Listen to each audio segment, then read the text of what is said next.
Hi everyone. ఈ వీడియోలో ఇనుప మేకులను కాపర్ సల్ఫేట్ ద్రావణంలో ఉంచినప్పుడు ఏం జరుగుతుందో తెలుసుకుందాం.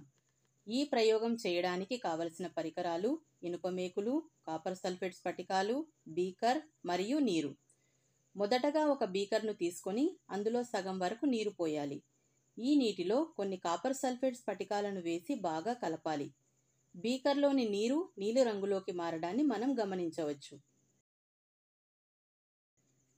ఇప్పుడు కొన్ని తుప్పు పట్టని కొత్త ఇనుప మేకులను ఈ కాపర్ సల్ఫేట్ ద్రావణంలో వేసి కొంతసేపు కదిలించకుండా ఉంచాలి. కొంత సమయం తర్వాత కొత్తగా ఉన్న ఇనుప మేకులు తుప్పు పట్టినట్లు ముదురు గోధుమ రంగులోకి మారడాన్ని మనం గమనించవచ్చు. అలాగే నీలిరంగు కాపర్ సల్ఫేట్ ద్రావణం ఆకుపచ్చ రంగులోకి మారుతుంది. ఇలా జరగడానికి కారణమేమిటో తెలుసుకుందాం. ఇనుము రాగి కన్నా చర్యాశీలత ఎక్కువ గల లోహమని మనకు తెలుసు. కాబట్టి ఇనుము కాపర్ సల్ఫేట్తో చర్య జరిపి కాపర్ను స్థానభ్రంశం చెందిస్తుంది. కావున కాపర్ సల్ఫేట్ ద్రావణం నీలిరంగు నుండి ఆకుపచ్చ రంగులోకి మారుతుంది.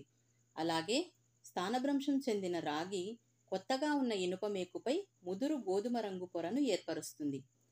ఈ ఇనుప మేకులపై ఏర్పడిన రాగి పొర ఇనుప మేకులను తుప్పు పట్టకుండా రక్షించకపోగా వాటిని మరింత పాడయ్యేలా చేస్తుంది. ఎందుకంటే ఇనుము మరియు రాగి రెండూ కూడా గాలి మరియు నీటి సమక్షంలో కాంటాక్ట్లో ఉన్నాయి.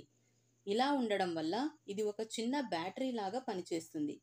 ఇక్కడ ఇనుము అనగా ఐరన్ యానోడ్గా పనిచేస్తుంది మరియు ఎలక్ట్రాన్లను కోల్పోతుంది. అలాగే కాపర్ అనగా రాగి క్యాథోడ్గా పనిచేస్తుంది మరియు ఇది తుప్పు పట్టదు. అందువల్ల ఇనుప మేకులు సాధారణం కన్నా చాలా త్వరగా తుప్పు పడతాయి, కానీ రాగి మాత్రం తుప్పు పట్టదు. సింపుల్గా చెప్పాలంటే మొదట కాపర్ సల్ఫేట్ ఇనుప మేకుపై రాగి పొరను ఏర్పరుస్తుంది. ఈ రాగి పొర ఇనుప మేకును ఇంకా త్వరగా తుప్పు పట్టేలా చేస్తుంది. ఈ వీడియో మీకు నచ్చినట్లయితే లైక్ చేసి, షేర్ చేసి, సబ్స్క్రైబ్ చేయండి.